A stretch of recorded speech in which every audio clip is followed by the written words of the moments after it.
मित्रों, प्रेमचंद की प्रसिद्ध कहानी कफन 1935 में आती है।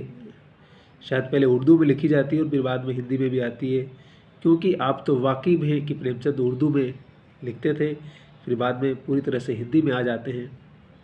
तो कफन कहानी के बारे में भी प्रेम कुमार मणि, मैंने बताया ना, प्रेम कुमार मणि यही बात कहते हैं कि ये भी एक कहानी फैंटेसी की कहानी है। और इस कहानी के बारे में कहा जाता है कि प्रेमचंद ने सिर्फ एक ही सीटिंग में, एक ही रात में लिख दिया था इसको। वो शायद वर्धा हिंदी सम्मेलन अटेंड करने आए थे और फिर दिल्ली से गुजर रहे थे, तो दिल्ली में किसी संपादक ने, उर्दू के संपादक ने उनसे कहा कि कहानी भेजिए, तो उन्होंने शायद एक सीटिंग में बैठ करके उस कहानी को लिख दिया था।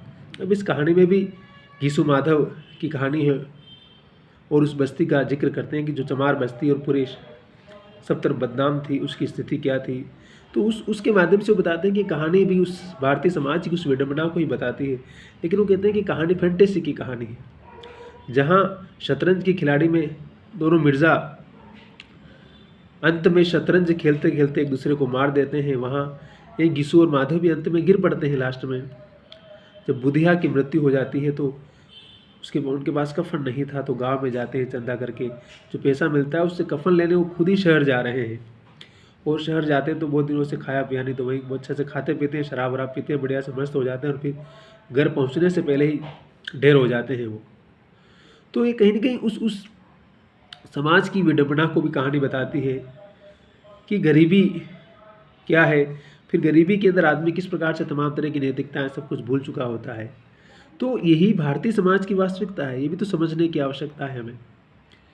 एक तरफ हमारा महान आदर्श, एक तरफ ये वास्तविक यथार्थ, दोनों को समझने की आवश्यकता है ना। तो समझ कैसे मजबूत हो सकती है, कैसे मुकम्मल हो सकती है। मैंने फिर कहा कि आलोचना, चाहे एकेडमिक घरानों का मामला हो, लेकिन हमें आलोचना समझने की और सहने की भी क्षमता होनी चाहिए, और हमें पढ़ने की आवश्यकता भी है, तभी हमारी दृष्टि साफ होगी।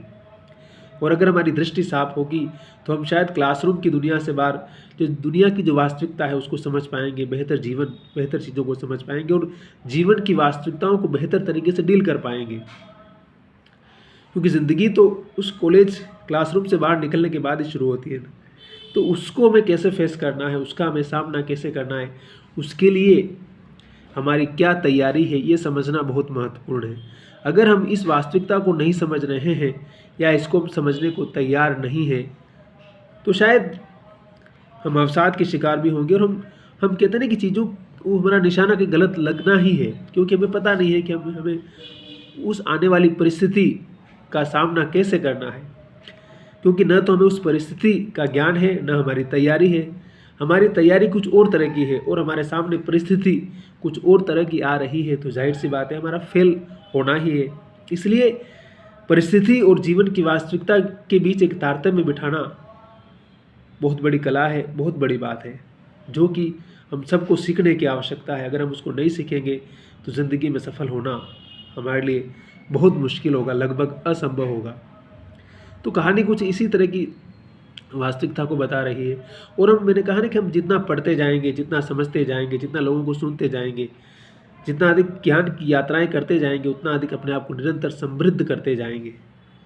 तो लगे रहिए बस, और हंसते रहिए, मुस्कुराते रहिए और बने रहिए हमारे साथ।